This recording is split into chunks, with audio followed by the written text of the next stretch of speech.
ാണ് ശ്രീ ജെക്സി തോമസ്. നമ്മോടൊപ്പം people's foundation പ്രതിനിധി ഡോക്ടർ നിഷാദ് വി എം കൂടി തത്സമയം ചേരുന്നുണ്ട്. ഡോക്ടർ നിഷാദ്, പീപ്പിൾസ് ഫൗണ്ടേഷൻ ഇത്തരം ദുരന്തമുഖങ്ങളിലൊക്കെ ക്രിയാത്മകമായ ഇടപെടലുകൾ നടത്താറുണ്ട്.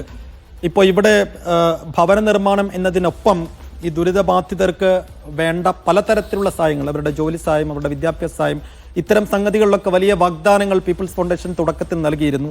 അതൊക്കെ എത്ര കണ്ട് പൂർത്തീകരിക്കാൻ അല്ലെങ്കിൽ മുന്നോട്ട് കൊണ്ടുപോകാൻ സാധിച്ചിട്ടുണ്ട് സോഫാർ?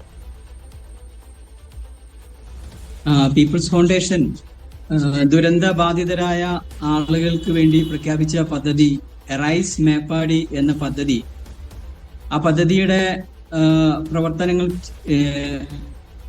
മേപ്പാടി റീജിയണൽ ഓഫീസ് കേന്ദ്രീകരിച്ച് നടന്നു വരികയാണ്. ദുരന്തത്തിന് ശേഷം കഴിഞ്ഞ ഈ എല്ലാ ദിവസങ്ങളിലുമായി കഴിഞ്ഞ ഒരു വർഷത്തെ ഈ കാലയളവിൽ 24x7 എന്ന സ്വഭാവത്തിൽ തന്നെ ഈ ഓഫീസ് പ്രവർത്തിക്കുകയും അത് കേന്ദ്രീകരിച്ച് പ്രവർത്തനങ്ങൾ പുരോഗമിക്കുകയാണ്. പ്രധാനമായി പൂർത്തീകരിച്ച പദ്ധതികൾ സംരംഭകരുടെ റിവൈവൽ പദ്ധതി പൂർത്തീകരിച്ചു.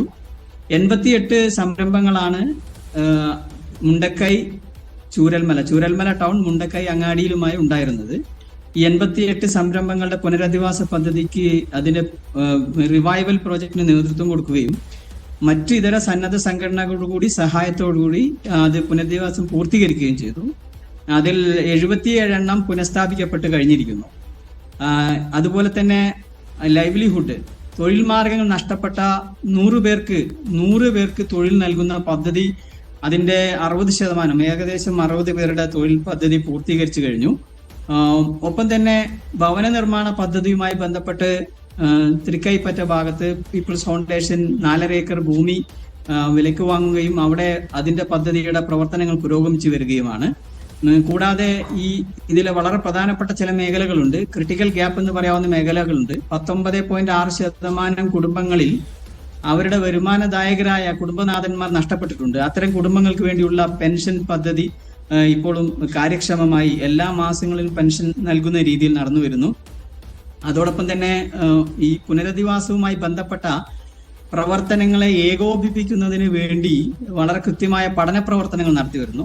പഠന പ്രവർത്തനങ്ങൾ എന്ന് പറയുമ്പോൾ 1ാം ഘട്ടത്തിൽ തന്നെ പീപ്പിൾസ് ഫൗണ്ടേഷൻ ഒരു റാപ്പിഡ് റിപ്പോർട്ട് പ്രസിദ്ധീകരിക്കുകയുണ്ടായി. ദുരന്തം കഴിഞ്ഞ് 60 ദിവസത്തിനകം പ്രസിദ്ധീകരിക്കപ്പെട്ട റാപ്പിഡ് റിപ്പോർട്ടിൽ ആ സമയത്തെ എല്ലാ സ്റ്റാറ്റസ് വിശദമായി പ്രതിപാദിക്കപ്പെടുകയും അതിൽ തന്നെ വളരെ പ്രധാനപ്പെട്ട ഒരു കാര്യം വരുന്നതെന്ന് വെച്ച് കഴിഞ്ഞാൽ സാറ്റലൈറ്റ് സർവേ, പീപ്പിൾസ് ഫൗണ്ടേഷൻ ഈ ദുരന്ത മേഖലയിൽ ഒരു സാറ്റലൈറ്റ് സർവേ നടത്തുകയും ദുരന്ത മേഖലയിലെ ഈ 3 വാർഡുകളിൽ ദുരന്തം ബാധിച്ച ഭാഗങ്ങളെ എല്ലാം അതിന്റെ സാറ്റലൈറ്റ് ഇമേജ് വഴി ജിയോ മാപ്പിംഗ് നടത്തി ആ ജിയോ മാപ്പിങ്ങിലൂടെ ഏറെക്കുറെ 99% അക്യുറേസിയിൽ അവിടെയുള്ള എല്ലാ നിർമ്മാണങ്ങളെയും മാർക്ക് ചെയ്യുകയും സ്വാഭാവികമായും ആ നിർമ്മാണങ്ങളിൽ ഭവനങ്ങളും മറ്റ് സ്ഥാപനങ്ങളും എല്ലാം തന്നെയുണ്ട്. 99% അക്യുറേസിയിൽ അത് മാർക്ക് ചെയ്യുകയും ആ മാർക്ക് ചെയ്ത ഭവനങ്ങളെല്ലാം തന്നെ അത് ആരുടെ ഭവനങ്ങളാണ്, ആ വീട്ടിലെ കുടുംബങ്ങളിൽ ആരൊക്കെയുണ്ട്, ജീവിച്ചിരിപ്പുണ്ട്, ആരൊക്കെ മരണപ്പെട്ടു അടക്കമുള്ള വിശദമായ ഒരു സാറ്റലൈറ്റ് സർവേ റിപ്പോർട്ട്, റാപ്പിഡ് റിപ്പോർട്ടിന്റെ ഭാഗമായി ഈ 60 ദിവസത്തിനകം പ്രസിദ്ധീകരിച്ചിരുന്നു. ഈ റിപ്പോർട്ട് സന്നദ്ധ സംഘടനകളെല്ലാം തന്നെ, മിക്കവാറും സന്നദ്ധ സംഘടനകൾ ബെനിഫിഷ്യറി സെലക്ഷന് വേണ്ടി ഈ സാറ്റലൈറ്റ് സർവേ ഇത് ഒറ്റ സിംഗിൾ ക്ലിക്കിൽ കിട്ടുന്നതുകൊണ്ട് എല്ലാവരും ഉപയോഗിച്ച് വരുന്നുണ്ട്. കൂടാതെ അതിനുശേഷം 6 മാസത്തെ ഒരു റിവ്യൂ, സ്റ്റാറ്റസ് അനാലിസിസ് പ്രസിദ്ധീകരിക്കുകയും അത് മാധ്യമപ്രവർത്തകരെല്ലാം പങ്കെടുത്ത NGOകൾ, ആ മേഖലയിൽ പ്രവർത്തിച്ചിരിക്കുന്ന NGOകളെല്ലാം പങ്കെടുത്ത ഒരു റിവ്യൂ നടത്തുകയും ചെയ്തു. കഴിഞ്ഞ ദിവസം 1 വർഷം പൂർത്തിയാവുന്നതിന്റെ ഭാഗമായി ഈ വയനാട് വെച്ച് MSSRF-ൽ വെച്ച് ഇത്തരത്തിലുള്ള ഒരു റിവ്യൂ സംഘടിപ്പിച്ചിരുന്നു. ഈ NGOകളുടെ സാന്നിധ്യത്തിൽ, സന്നദ്ധ സംഘടനകളുടെ സാന്നിധ്യത്തിൽ അങ്ങനെ ഒരു റിവ്യൂ സംഘടിപ്പിച്ചിരുന്നു. ആ റിവ്യൂവിന്റെ ഭാഗമായി ഏകവർഷ റിപ്പോർട്ട് പ്രസിദ്ധീകരിച്ചിട്ടുണ്ട്. ഏകവർഷ റിപ്പോർട്ടിൽ ധാരാളം കാര്യങ്ങൾ, നമ്മൾ ഇനിയും അഡ്രസ്സ് ചെയ്യേണ്ട ധാരാളം കാര്യങ്ങൾ പ്രതിപാദിക്കപ്പെട്ടിട്ടുണ്ട്. തീർച്ചയായിട്ടും അഡ്രസ് ചെയ്യേണ്ട വിഷയങ്ങൾ ഓരോന്നായിട്ട് വരുന്നുണ്ട്. അതിനെ സംബന്ധിച്ചു കൂടി ഞാൻ ആഡ് ചെയ്ത് പറയാം, ഒറ്റവാക്കിലൊന്ന് ആഡ് ചെയ്ത് പറയാം. പ്രധാനമായും നമുക്കറിയാം അതിലെ ഗുണഭോക്താക്കൾ, ദാറ്റ് മീൻസ് ബെനിഫിഷ്യറി ഫാമിലീസ് എന്ന് പറയുന്നത് ഗുണഭോക്തൃ കുടുംബങ്ങളുടെ എണ്ണത്തെ സംബന്ധിച്ചാണ് ധാരാളം തർക്കങ്ങൾ, മീൻസ് ചർച്ചകളും കൺഫ്യൂഷൻസും ഉണ്ടായിരുന്നത്.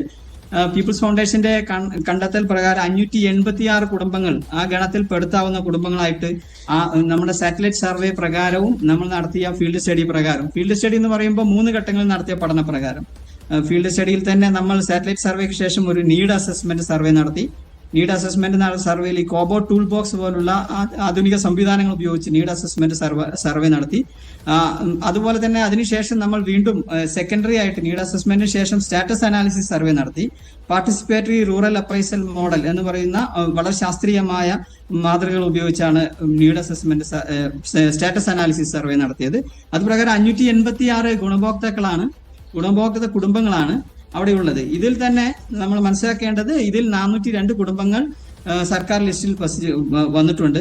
നേരത്തെ സൂചിപ്പിക്കപ്പെട്ടതുപോലെ ഭവനങ്ങൾ സർക്കാരിന്റെ ടൗൺഷിപ്പിൽ വേണ്ട എന്ന് പറഞ്ഞവരടക്കം അത്തരം ആളുകൾ അടക്കം 402 പേരാണ് സർക്കാർ ലിസ്റ്റിൽ വന്നിട്ടുള്ളത്. ഈ 586 ഇനിയും 184 പേർ ആ ഗണത്തിൽ വരേണ്ടതായിട്ടുണ്ടെന്നാണ് ഞങ്ങൾ മനസ്സിലാക്കുന്നത്. കൂടാതെ ഇപ്പോഴത്തെ സ്റ്റാറ്റസ് അനുസരിച്ച് നേരത്തെ സൂചിപ്പിക്കപ്പെട്ട പോലെ തന്നെയാണ് 91.3% ആളുകൾ ഇപ്പോഴും വാടക വീടുകളിലാണ് കഴിയുന്നത്. ഇതിൽ തന്നെ 56% ആളുകൾ സർക്കാർ നൽകുന്ന വാടകയ്ക്ക് പുറമെ അഡീഷണൽ വാടക നൽകുന്നുണ്ട്. അത് അവർക്ക് ഉണ്ടാക്കുന്ന ഒരു ഫിനാൻഷ്യൽ ബർഡനെ കുറിച്ച് നമ്മൾ ആലോചിക്കേണ്ടതുണ്ട്. അത് ചർച്ചയ്ക്ക് എടുക്കേണ്ട വിഷയമാണ്. കൂട്ടത്തിൽ ഇതിൽ മാറി താമസിച്ച ആളുകളിൽ നമ്മൾ മനസ്സിലാക്കേണ്ടത് മാറി താമസിച്ച ആളുകൾ കുറച്ചുകൂടി വൾണറബിൾ ഗ്രൂപ്പാണ്. വൾണറബിൾ ഗ്രൂപ്പ് എന്ന് പറയുമ്പോൾ അതിൽ വൾണറബിൾ ഗ്രൂപ്പ് 30% ആളുകൾക്ക് പരിക്ക് പറ്റിയിട്ടുണ്ടായിരുന്നു ദുരന്തത്തിൽ. ഈ 586-ൽ 30% കുടുംബങ്ങൾക്ക് പരിക്ക് പറ്റിയിട്ടുണ്ടായിരുന്നു. അതിൽ തന്നെ അതിന്റെ പകുതിയോളം ആളുകൾ ഇപ്പോഴും പൂർണ്ണമായി റിക്കവറി ചെയ്തിട്ടില്ല. ഈ പകുതിയോളം ആളുകൾ ഈ റിക്കവറി ചെയ്യാത്ത കുടുംബങ്ങളിൽ 71% ആളുകൾ ഇപ്പോൾ അവരുടെ ചികിത്സയ്ക്ക് വേണ്ടി സ്വന്തം പൈസയാണ് ഉപയോഗപ്പെടുത്തുന്നത്. അവർക്ക് ഈ നേരത്തെ വാടക എന്ന് പറയുന്ന അഡീഷണൽ വാടക എന്ന് പറയുന്ന ഫിനാൻഷ്യൽ ബർഡനോടൊപ്പം ഇവർക്ക് ഈ അധികമായി ചികിത്സയ്ക്ക് വേണ്ടിയുള്ള ചെലവ് കൂടി കണ്ടെത്തേണ്ടി വരുന്നു. അതുണ്ടാക്കുന്ന ഭാരം അവരെ എത്രത്തോളം ആ എക്കണോമിക് സ്ട്രെസ് ആ കമ്മ്യൂണിറ്റിയിൽ വളരെ കൂടുതലുണ്ടെന്നാണ് നമ്മൾ മനസ്സിലാക്കുന്നത്. അത്തരം കുടുംബങ്ങളിൽ നമ്മൾ ശ്രദ്ധിക്കേണ്ട കാര്യം എന്താണെന്ന് വെച്ച് കഴിഞ്ഞാൽ ഇതിൽ 21% കുടുംബങ്ങളിൽ 9% കുടുംബങ്ങളിൽ ബ്രെഡ് വിന്നേഴ്സ്, അതായത് ഇത് വരുമാനമുള്ള ആളുകൾ മരണപ്പെട്ടവരാണ്.